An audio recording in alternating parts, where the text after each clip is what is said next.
Hey, welcome back. It's Thursday, October 3rd. Thomas Miller back with you on the Fun Astrology podcast. And this very well may be one of the three biggest days of October, I would say. Why? Because today, more action today than any of the other 3 days of really big stuff happening in October. But today, Pluto turns direct. Mercury moves into Scorpio, and Mars moves into Libra. We'll pick all that apart. Stand by. Sunday, October 6th, is the day that the moon wobble peaks. That's the day that the sun is exactly 90 degrees to the line of the north-south nodes of the moon. That's a big deal. And then October 30th, moi birthday, Mercury retrograde. Lucky me in my tough little life. I get to begin my 7th lap around the decade-long lap around the sun in Mercury retrograde. Okay, I can handle it. No. Now, look, birthdays at this age would be worth that, but Mercury retro...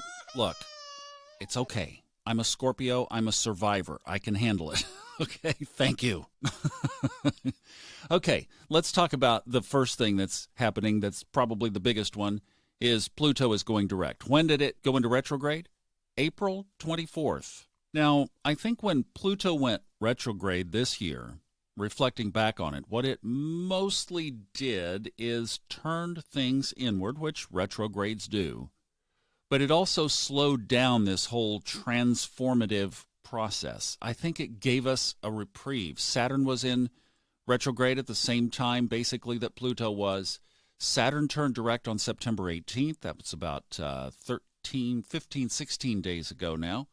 And Pluto is going to get ready to crank it up. What's happened in the last couple of 3 weeks? Well, we're starting to impeach the president. We've had a series of 5 earthquakes in San Francisco. We demolished commission trading in the financial industry. And I could only imagine what's happened in your life or that of your friends. And that's just one of the Blues Brothers. One of them woke up. The other one wakes up today. When did it happen? In the U.S., 3:04 a.m. while you were asleep. I think the energy's been there for a while, but officially now, Pluto is back direct. So what do we expect?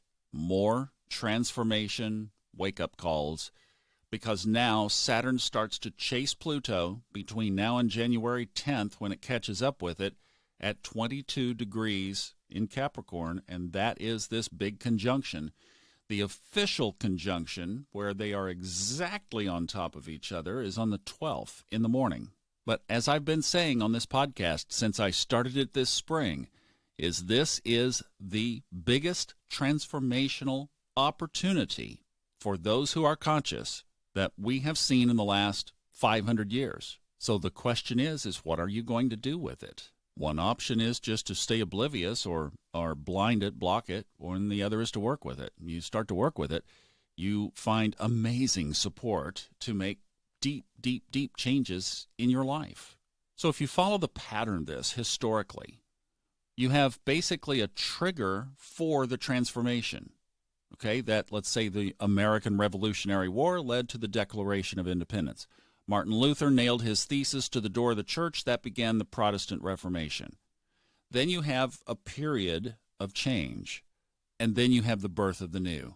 The hardest part is waiting through the change. I told you a couple of weeks ago I had 2 major gut blows just happen at almost the same time. Both are still playing out. So in our analogy, those were equivalent of the triggering event.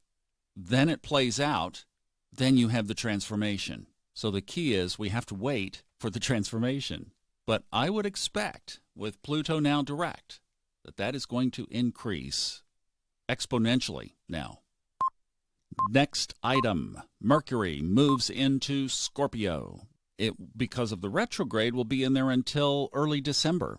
It almost gets into Sagittarius, and then it turns right back around and almost retraces all of Scorpio, and then it moves back through. So we're going to be with this energy for a couple of months.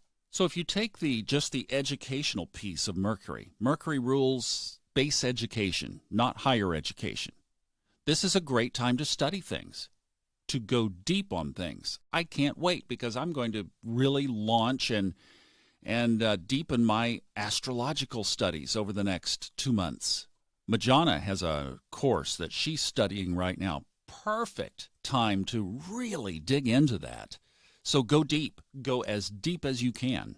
And as far as communication, this would be a good 2 months to sit down and have the talk. If you've ever wanted to have the talk, have it now. Also a great time to just bring up anything that has been lying secret. If something needs to come up and out, bring it up and out. As long as it's transformational and as long as it's positive. You know, the flip side of that is, under this energy until early December, it might be that people close to you want to hold their cards a little bit communicatively. So there could be some withholding communication as well. Scorpios never show all their cards, but you will notice over the next couple of days, particularly, a change in the style and method of not only the communication you're hearing, but the communication that you want to be giving. I think that you will notice a distinct change with that.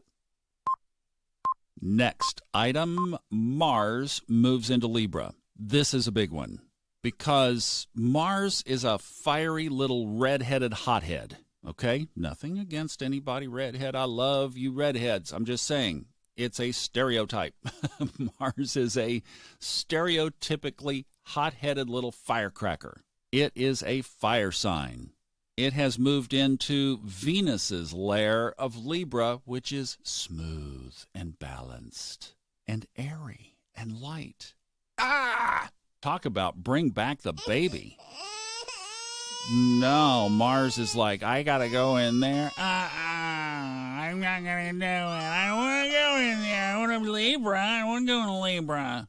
But it has to. Until almost before Thanksgiving, it will be in there. Now, in ancient astrology, Mars is a malefic planet, and it is most malefic during daytime hours. Now, Libra is not its grumpiest sign. Its grumpiest sign, it came through this summer, and boy, did we feel it. That was Cancer. But I would say this track through Libra is going to be its second most grumpiest placement on the chart. Well, I don't know. There are a couple of others. It could blow some bubbles in Pisces. But, at least the water signs put Mars's fire out. When it gets into air, what does air do to a fire? Fuels it. So I would expect that the Libra air will start to blow some of the Mars embers. But like we say all the time, set positive intentions, because in the chart there are always oppositions, opposite energies. So whenever you see something that could be a potential challenge, you just get on the other side of it, create your intentions there, work on your life. This is such amazing. The times that we are in right now are absolutely incredible. We are seeing shifts. We are seeing structural new formations. I totally believe it. We don't know what the end of the story is, have no idea on that, but it sure is fun to be along for the ride. And I will see you tomorrow for TGI Friday. Have a good one.